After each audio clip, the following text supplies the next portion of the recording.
Tonight, Governor Brown wants to up the ante for water wasters by pushing for fines of up to $10,000. And regulators prepared to put their stamp on a controversial plan to sharply reduce usage across several cities and towns during this drought.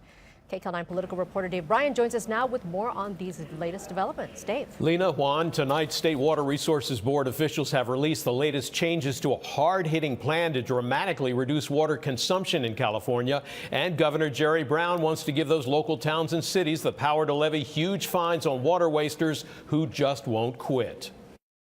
We've just spent about an hour and a half talking about the drought with mayors. After that meeting with more than a dozen mayors at the state capitol, Governor Jerry Brown announced new legislation that would give local cities and towns the power to fine consistent water wasters up to $10,000 a day, a huge increase over the current $500 fine. And in an effort to clear the red tape for water supply projects, the governor also announced a bill that would streamline environmental reviews for projects like water recycling facilities. You might think of this as just another installment on a long enterprise to live with the changing climate and with a drought of uncertain duration. The governor's push for big drought fines and relaxed regulations on new water-saving facilities comes on a night when state water officials rejected pleas from hundreds of cities and water districts to reduce the required cutbacks in water usage. So the Water Board is standing firm on requiring water cuts of up to 36% for cities and water districts that have done little to conserve heretofore.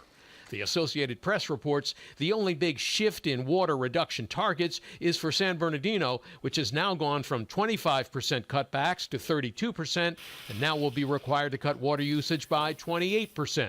Some local water districts charge the conservation targets are unfair and unrealistic, but to no avail. The State Water Resources Control Board is scheduled to vote next week on the new conservation regulations, which would go into effect soon thereafter if passed as expected. And the governor's pushing for the legislature to approve the water waster fines of up to $10,000 in quick order as well. Reporting live from the newsroom, Dave Bryan, KCAL9 News.